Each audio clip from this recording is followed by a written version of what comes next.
Hello everyone, welcome to Lakshya Coaching Institute online classes. Me Pooja Gosai teaching you chemistry since last 2-3 lectures. हम लोग start करते हैं आज का lecture, आज की क्लास स्टार्ट करने से पहले मैं आपको बता दूं कि हम लोगों ने हम as per 9th and 10th class के NCERT के अकॉर्डिंग चल रहे हैं, तो उसमें क्लास 9th और क्लास 10th मैंने बोला है कि पहले हम उसे फिनिश करेंगे, उसके बाद हम एक कंप्लीट रिवीजन रखेंगे सारी चीज़ों का। तो क्लास 9th में हमने पहला जो टॉपिक था वो कवर अप कर लिया है, जिसमें हमने कुछ बेसिक्स पढ़ लिए थे। जैसे हमने मैटर पढ़ लिया था, जो हमारे चारों तरफ मैटर प्रेजेंट है, ठीक है। उसके अलावा हमने एटम्स की बात करी थी, मॉलिक्यूल्स की बात करी थी, कंपाउंड्स की बात करी थी, है ना, मिक्सचर की बात करी थी। तो ये सारी चीज़ें हो गई थी। उसमें एक टॉपिक रह गया था मिक्सचर से रिलेटेड कि सेपरेशन ऑफ मिक्सचर, ये आपकी बुक में भी है और इससे रिलेटेड क्वेश्चंस भी पूछ देता है कि इस मिक्सचर को कैसे सेपरेट किया जा सकता है, या कोलाइड्स इन्हें कैसे सेपरेट किया जा सकता है।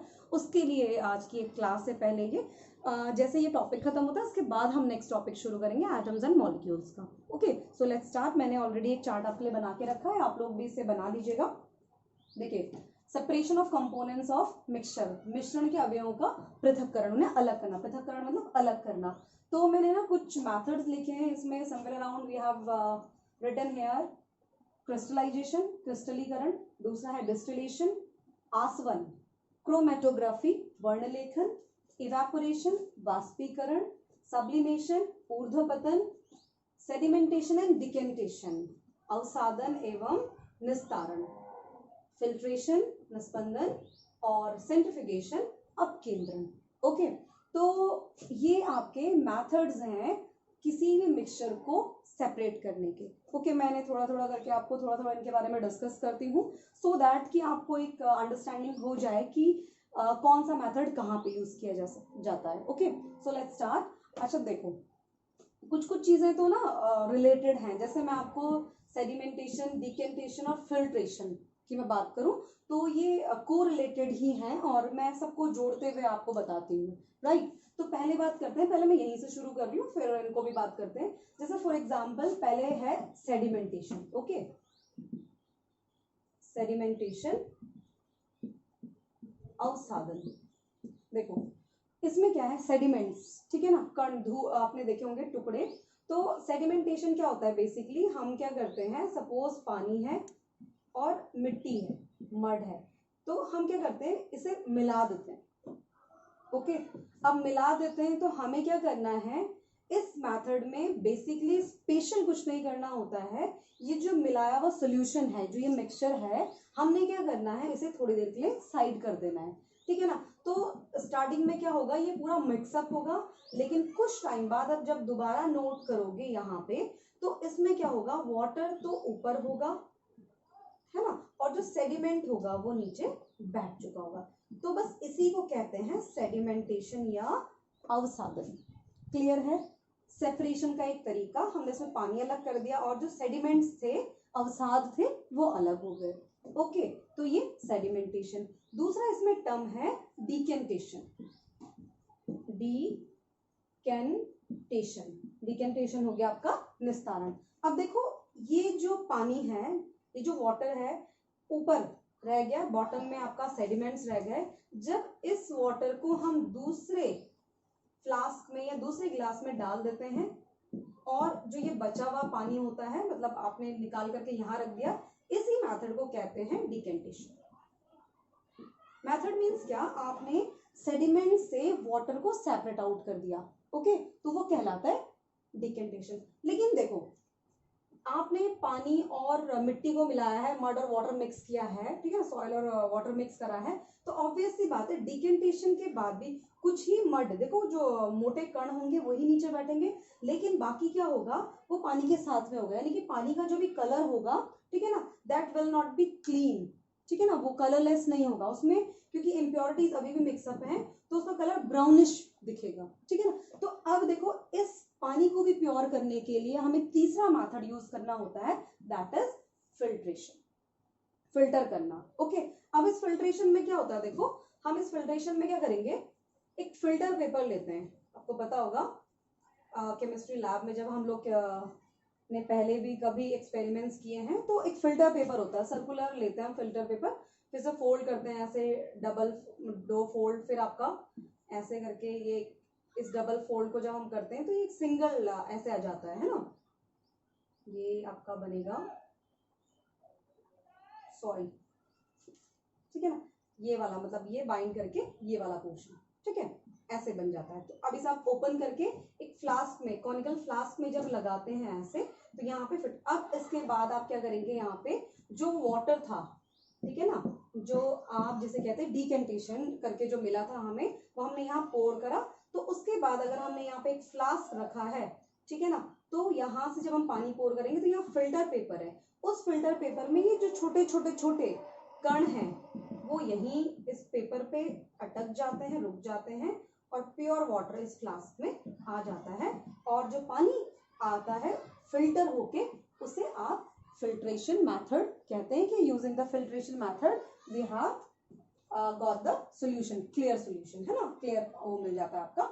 इसी के साथ साथ हम जैसे ये मिट्टी का हो गया, इसी के साथ साथ हम क्या चौक और वाटर सॉल्यूशन भी ले सकते हैं, सेम यही परफॉर्म करना है आपको, ठीक है ना। चौक और वाटर सॉल्यूशन को लेकर के आप क्या करेंगे, चौक और वाटर को सेम इसी मेथड से पहले आपने डिजोल्व किया चौक को वाटर में, थोड़ी देर रखा, उसके बाद आप फिल्टर पेपर के थ्रू पास करवाएंगे तो चौक वाला जो आपका रेसिड्यूज वगैरह है वो यहीं रह जाएंगे, और प्योर वाटर जो है आपका फिल्टर पेपर से फिल्ट्रेट होकर के आपको क्या मिल जाएगा, एक फ्लास्क में मिल जाएगा। ओके, तो दिस इज अबाउट फिल्ट्रेशन। तो तीन मेथड्स हमारे हो गए, sedimentation, decantation and filtration. Okay, इतना क्लियर है। देखो इसके बाद मैं इन तीनों मेथड्स को हटा रही हूं,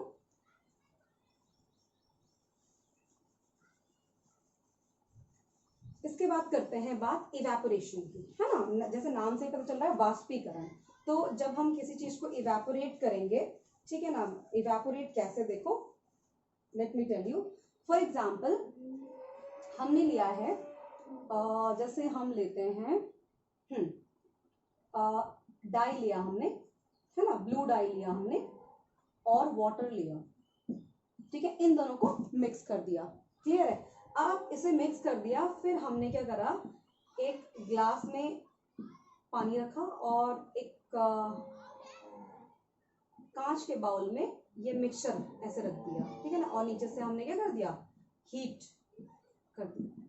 तो ये जब हम हीट कर रहे हैं इस पानी की वजह से, यहाँ पे ये जब गर्म हो रहा है, ठीक है ना, जब टेम्परेचर बढ़ेगा तो जो आपका डाई प्लस वाटर यहाँ पे है, यानी कि जो एक सोल्यूशन है, वहां से क्या होगा, धीरे धीरे थोड़ी देर बाद जब टेम्परेचर बढ़ रहा होगा 100 डिग्री सेल्सियस जो हम कहते हैं बॉइलिंग पॉइंट वाटर का, तो उसके बाद यहाँ पे जो वाटर के मॉलिक्यूल्स हैं वो इवेपोरेट होकर के क्या हो जाएंगे, गायब हो जाएंगे, या फिर इवेपोरेट हो जाएंगे, एटमॉस्फेयर में चले जाएंगे, और सिर्फ उसमें क्या बचेगा, आपका जो ब्लू डाई है वो डाई पाउडर के फॉर्म में रह जाएगा। This is the method of evaporation, ठीक है ना। ऐसे ही हम जैसे शुगर प्लस वाटर, इसमें भी ऐसे ही है, अगर आप इसे हीट दोगे, टेम्परेचर बढ़ाओगे, हीट अप करोगे, तो वाटर के मॉलिक्यूल्स क्या हो जाएंगे, आपके इवेपोरेट हो जाएंगे, शुगर बच जाएगा जो आपको इवेपोरेशन के मेथड से मिल जाएगा, है ना। ऐसे ही सॉल्ट प्लस वाटर, ठीक है। ऐसे ही आप देखोगे तो हम लोग क्या करते हैं, जैसे सी वाटर से सॉल्ट, उसको क्रिस्टलाइजेशन मेथड के अंदर भी रखते हैं, कि जैसे आप जैसे सी वाटर होता है उससे हमें सॉल्ट कैसे मिलता है, हम क्या करते हैं, इस तरीके से सेक्शंस बना देते हैं समुद्र के किनारे जैसे, तो यहाँ पे पानी है, इधर पानी है, ये पानी है, ऐसे सेक्शन बना करके, अब यहाँ पे से धूप सन रेज पड़ती है जब उस पे, तो इसके जो वाटर मॉलिक्यूल्स हैं वो इवेपोरेट हो जाते हैं, और सिर्फ सॉल्ट यहाँ पे बच जाता है जो बाद में कलेक्ट कर लिया जाता है। ओके, तो दिस इज इवेपोरेशन। ओके, अब इसी के बाद में नेक्स्ट आपको बताती हूँ क्रोमेटोग्राफी, वर्ण लेखन। देखो क्रोमा, मैंने क्लास में भी आपको बताया, क्रोमा कलर्स के बारे में बात करते हैं यहाँ पे।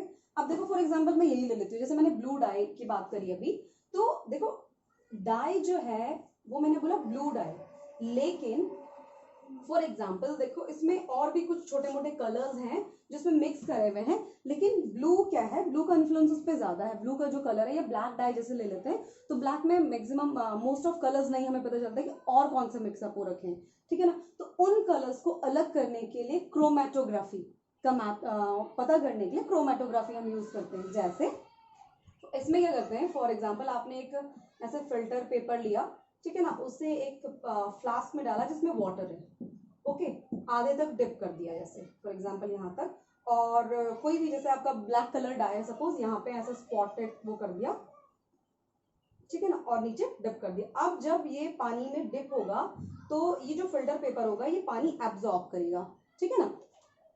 अब जब ये पानी एब्जॉर्ब करेगा तो धीरे धीरे धीरे धीरे आपने देखा होगा, ऐसा महसूस भी किया होगा, ये पानी ऊपर ऊपर ऊपर ऊपर चलता चला जाएगा।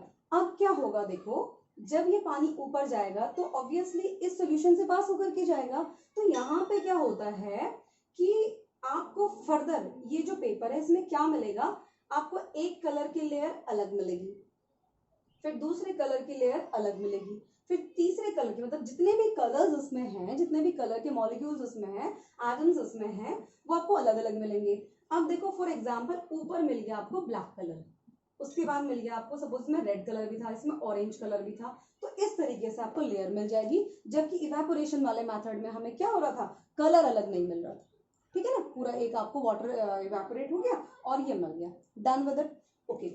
अब देखो हाँ, वन मोर थिंग कि कलर्स कैसे, ब्लैक ही कैसे, रेड उसके बाद क्यों, ऑरेंज उसके बाद क्यों, ये डिपेंड करता है सॉल्युबिलिटी पे, ठीक है ना। जो कलर जितना जल्दी या जिस कलर के पार्टिकल जितने ज्यादा सॉल्युबल होंगे, घुलनशील होंगे, वो उतने ही ऊपर आपको मिलेंगे। क्योंकि देखो जो सबसे पहले सॉल्युबल हो गया, वाटर में घुल गया, ऊपर पहुंच गया, इसने एब्जॉर्ब कर लिया, फिर दूसरा घुला, फिर उसके बाद, फिर तीसरा घुला, फिर उसके बाद, ठीक है ना। तो ये सॉल्युबिलिटी या घुलनशीलता पे आधारित होता है। डन, ये हो गया आपका क्रोमेटोग्राफी, वर्ण लेखन। इसके बाद अगला आता है क्रिस्टलाइजेशन, ठीक है। देखो क्रिस्टलाइजेशन भी आपका इवेपोरेशन के तरीके जैसा ही है, जैसे मैंने आपको बताया कि सी वाटर को हम लेते हैं, लेकिन जैसे क्रिस्टलाइजेशन मेथड में क्या होता है, सेम वही करते हैं। माना इसमें हम ले लेते हैं कॉपर सल्फेट सोल्यूशन, ठीक है ना। हमने इसमें क्या कर दिया, कॉपर सल्फेट का सोल्यूशन ले लिया, मतलब पानी है ये, ठीक है ना, और इसमें आपका मिला दिया कॉपर सल्फेट सोल्यूशन, जो हमें ब्लू कलर में मिलेगा, है ना। देखो तो हम इसको भी क्या करेंगे, ऐसे ही हीट अप करेंगे, इसमें कुछ पानी क्या हो जाएगा, इवेपोरेट हो जाएगा, और हम कंप्लीट पानी इवेपोरेट नहीं करते हैं, इसमें थोड़ा सा पानी रहने देते हैं, ठीक है। और बाद में हम क्या करेंगे, आपका इसका टेम्परेचर देना बंद कर देंगे, यानी इसे हीट अप करना बंद कर देंगे। थोड़ी देर बाद आपको क्या मिलेगा कि आपको ब्लू कलर्ड क्रिस्टल्स मिलेंगे इसमें। सपोज ऐसा वाटर है तो यहाँ पे ब्लू कलर्ड क्रिस्टल्स मिलेंगे ऐसे बैठे हुए, ठीक है ना। तो उसमें क्या होगा, देखो ये थोड़ा सा बेटर ऑफ मेथड इसलिए होता है क्योंकि उसमें तो क्या था, पूरा वाटर इवेपोरेशन वाले में, वाष्पीकरण में क्या था, पूरा पानी वाष्पीकृत हो गया, तो जो इम्प्योरिटीज है, जो गंदगी है, ठीक है ना, वो उसी कलर के साथ, उसी डाई के साथ रहेगी। लेकिन इसमें क्या होता है कि जो इम्प्योरिटीज हैं वो अलग हो जाते हैं और क्रिस्टल्स अलग हो जाते हैं। इम्प्योरिटीज पानी के साथ इधर रह जाते हैं और वो क्रिस्टल्स क्या हो जाते हैं, अलग हो जाते हैं। तो क्रिस्टलाइजेशन मैथड आपका किससे, आपका इवेपोरेशन से बेटर हम लेकर के चलते हैं। डन, इतना क्लियर है। तो कॉपर सल्फेट सॉल्यूशन है जैसे क्रिस्टल्स के फॉर्म में, ब्लू कलर्ड क्रिस्टल्स हमें मिल जाते हैं, ओके। इसके बाद हम बात करते हैं आपका डिस्टिलेशन के और सेंट्रिफिकेशन के, क्लियर। देखिएगा डिस्टिलेशन में, देखो ये तो सिंपल ही थे। डिस्टिलेशन में आपको एक बात, डिस्टिलेशन से पहले जो क्रोमेटोग्राफी थी, इसके बाद एक चीज ध्यान रखना, इसके जो डिस्कवर किया था या इस टेस्ट के बारे में या इस मेथड के बारे में जिसने बताया था वो थे मिखाइल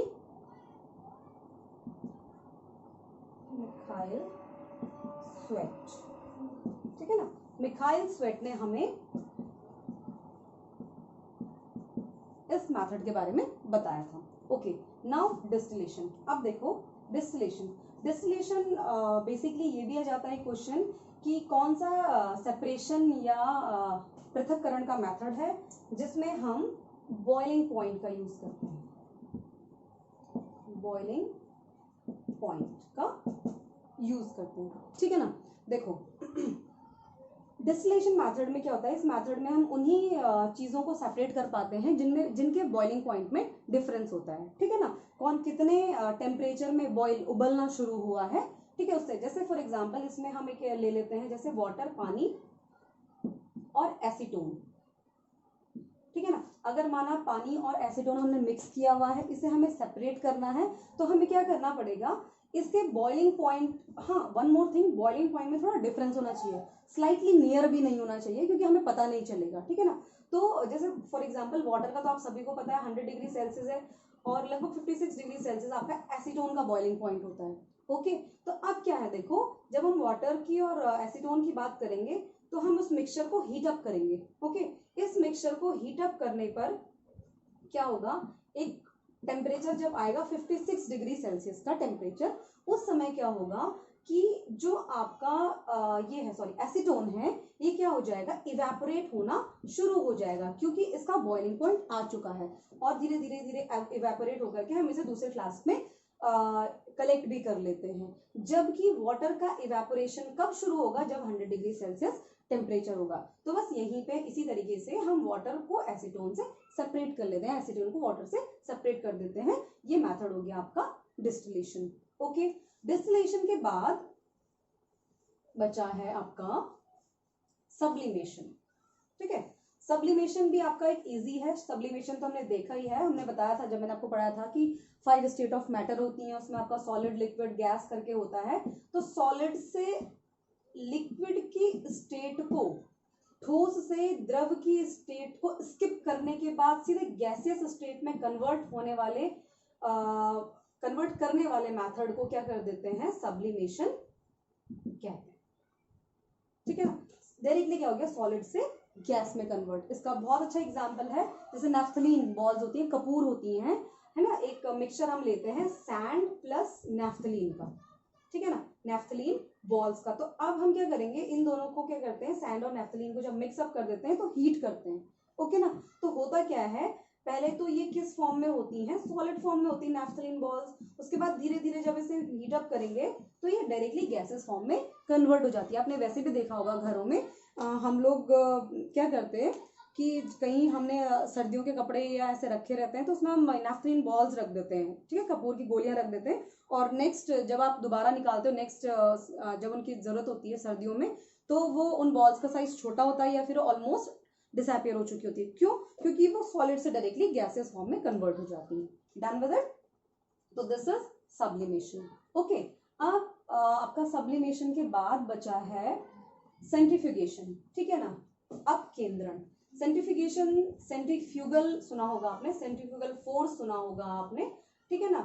तो देखो एक फोर्स होता है, एक होता है सेंट्रीपिटल, ठीक है ना, अभिकेंद्रीय, और एक होता है अपकेंद्रीय। अभिकेंद्रीय अंदर के लिए लगता है ना, और अपकेंद्रीय कहाँ के लिए लगता है, आउटवर्ड फोर्स, बाहर के लिए लगता है, ठीक है ना। तो सेंट्रीफ्यूगल बस उसी से ही है, सॉरी सेंट्रीफ्यूगल उसी से ही है जहां पे फोर्स क्या हो रहा है, आपका आउटवर्ड लग रहा है, ठीक है ना। तो ये भी एक मेथड ऑफ सेपरेशन होता है। देखो बहुत इंपॉर्टेंट है, इवन ये घर पे जो छोटे मोटे एग्जाम्पल्स आपने देखा है, ये देखा है जैसे आपका क्रीम का मिल्क से अलग होना, या आपने वॉशिंग मशीन देखा है, ये इसी मेथड पे इसी प्रिंसिपल पे काम करती हैं। अच्छा, बेसिक प्रिंसिपल क्या मतलब, ये डेंसिटी डिपेंडेंट है बेटा, ठीक है ना, डेंसिटी पे होता है कि जिस दो अलग अलग डेंसिटी वाले मॉलिक्यूल्स को या कंपोनेंट को या कंपाउंड को ये अलग कर देती हैं। ठीक है, इसका बहुत बेस्ट एग्जाम्पल हम देखते हैं ब्लड। ये कोलॉइड वाला कोई भी सॉल्यूशन हम देखेंगे तो वो देखते हैं, ब्लड इज अ कोलॉइड। तो ब्लड में क्या होता है, देखो जब भी आपके एक टेस्ट ट्यूब में ब्लड कलेक्ट किया जाता है तो उस एक रोटर होता है, ठीक है ना, एक मशीन होती है जिसमें ऐसे टेस्ट ट्यूब्स वगैरह ऐसे एक रोटेटर, उसमें बहुत स्पीड से रोटेट किया जाता है, ऐसे हैंग कर दिया जाता है, रोटेट किया जाता है। तो बहुत तेजी से रोटेट होने के बाद क्या होता है, आउटवर्ड जब इसमें फोर्स लगता है तो डेंसिटी के हिसाब से जो इसमें मॉलिक्यूल्स हैं वो अलग अलग हो जाते हैं। अगर मैं ब्लड की बात करूं, ब्लड में हमने पढ़ा है बेसिकली आरबीसी, डब्ल्यूबीसी, प्लेटलेट्स। तो जब अगर ब्लड के सैंपल की बात करें यहाँ पे, तो नीचे सबसे नीचे आपका आरबीसी हो जाता है, बीच में आपका डब्ल्यूबीसी हो जाता है, और सबसे ऊपर आपका प्लेटलेट्स होता है, डिपेंडिंग अपॉन द डेंसिटी। ये ज्यादा डेंस है इसलिए ज्यादा नीचे, और ये कम डेंस है इसलिए प्लेटलेट्स कम डेंस होते हैं इसलिए ये ऊपर रहते हैं, ठीक है ना। ऐसे ही आपका यूरिन टेस्ट जब करना होता है वहां पे भी ऐसे ही होता है। यहाँ देखो मैंने बताया क्रीम को मिल्क से अलग करना, आपने देखा होगा, अगर आपने घर में भी ये आपका क्रीम और को मिल्क से अलग करने के लिए मट्ठा जैसे कहते हैं, उसे देखा होगा। तो जब उसे घुमाते हैं तो आउटवर्ड फोर्स लगता है ना, उसकी वजह से क्या होता है, आपका क्रीम सेपरेट हो जाती है, मिल्क जो वाटर अप्रॉक्स रहता है वो नीचे बैठ जाता है, उसकी डेंसिटी ज्यादा होती है, और लेस डेंसिटी वाला आपका ऊपर रह जाता है, ठीक है ना। तो this is the method of separation called centrifugation, अपकेंद्रण, ठीक है ना। तो ये आपके 7-8 मेथड्स हैं जो आपके एग्जाम में पूछ लेगा, तो थोड़ा सा वहाँ पे प्रेजेंस ऑफ माइंड रखना है, आपका ऑटोमेटिक आपको समझ में आ जाएगा कि किस मेथड से हम क्या चीज सेपरेट कर रहे हैं, बस इसे समझना और आगे करना, क्लियर इतना। तो ये आपका सेकेंड जो मैटर से रिलेटेड चैप्टर था वो कंप्लीट हो गया है, ठीक है ना। इसके बाद मैं अगला चैप्टर शुरू कर रही हूँ, एटम्स एंड मॉलिक्यूल्स हैं। इसमें पहले मैं आपको बेसिक कंसेप्ट समझाऊंगी, बेसिक फंडा, मतलब एटम्स क्या होते हैं, मॉलिक्यूल्स क्या होते हैं, ठीक है ना। इसके बाद आयंस क्या होते हैं, एनायन क्या होते हैं, कैटायन क्या होते हैं, ओके। तो ये हम करेंगे, डन। ये आज के लिए, या नेक्स्ट वाला जो वीडियो है वो मैं नेक्स्ट आपका अभी नेक्स्ट वाले टर्न में ही कर दूंगी, ठीक है ना। टिल देन आप इसे समझिए, इससे रिलेटेड या मैटर वाले चैप्टर से रिलेटेड कोई भी प्रॉब्लम है कमेंट बॉक्स में दे दीजिए आप, या व्हाट्सएप पे मुझे मैसेज कर दीजिए, ठीक है ना। प्लीज लेकिन करिए जरूर। दूसरा मैंने आपको बताया है कि प्लीज अगर आप वीडियो देख लेते हो तो लेट मी नो कि हाँ हो गया है, क्योंकि आप लोगों के जो रिवर्ड्स होते हैं वो हमें एनर्जी देते हैं, है ना, ताकि हम आपके लिए और अच्छा करें। तो इसके बाद मैं नेक्स्ट आपका एटम्स एंड मॉलिक्यूल स्टार्ट करूंगी। Till then bye bye, take care, stay home, stay safe, thank you.